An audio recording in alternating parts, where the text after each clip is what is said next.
እንዴት ነው አድሚት የምታደርጉት? በፍቃድ ነው? በክፍያ ነው? በጉልበት ነው? አስሮ በማስቀመጥ ነው? የመጀመሪያው የኛ መመሪያ ሱስን ሰው ለመተው ፈቃደኛ ሆኖ ካልመጣ ተገደው ሰዎች ይገቡና ከገቡ በኋላ ያ 3 ወር 6 ወር ቆይተው ተመልሰው ሊገቡበት ይችላሉ። እና ዋናኛ አድሚት የምናደርግበት መንገድ ፈቃደኛ መሆን አለባቸው።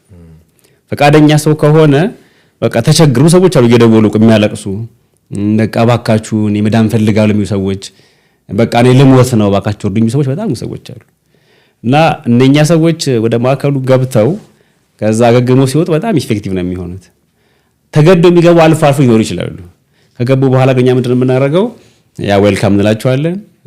ከዛ ቀስ አድርገን ማስተማር፣ መምከር፣ ማሳየት፣ ህክምናው እንዲቀበሉ ማድረግ። ደግሞ አብሮ ስፒሪቹዋል ቴራፒ ደግሞ አለን። ቴራፒ ላይ ደግሞ መንፈሳዊ ነገር ላይ ወደ ጸበል እንዲመጡ ማድረግ። እንዲህ ስናደርጋቸው ቀስ በቀስ ይሄ ሲገቡ የነበራቸው አግሬሲቭነት በኋላ አስገደው ያመጡኝ ሰዎች አሉ እንዲና በኋላ ግን ተስተካክለው ጥሩ ሆነው ደስ ብሏቸው ቀጣይ ወጥተው ስራቸውን የሚቀጥሉ አሉ። የመጀመሪያው ስራ እንግዲህ ስራችን በጎ አድራጎት ነው።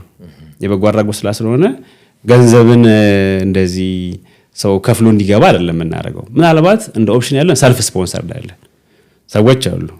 ራሳችን የሚያስፈልገውን ክፍያ ከፍለን ወደ መታከም እንምጣው ሰዎች ካሉ እነኛን ስንቀበላቸው አብረን አንድ ሰው ከፍሎ የራሱን ስፖንሰር ሲመጣ አብሮ ያ ደግሞ አንድ ሰው ከጎዳና እንዲያነሳ እናደርጋለን። የተቸገረ ሰው በየቤቱ በጣም ሰዎች አሉ የተቸገሩ። ስለዚህ እነኛን እናደርግና ወደ ማዕከሉ እንዲቆዩ እናደርጋቸዋለን። ስለዚህ በጎ አድራጎት ነው። ብዙ ሰዎች በጎ አድራጎት ሰዎች ያግዙና ይረዱናል። ያንን ይዘን ነው ለማሳደግ የምንሞክረው። ግን ሰልፍ ስፖንሰር ካለ ደግሞ እንቀበላለን።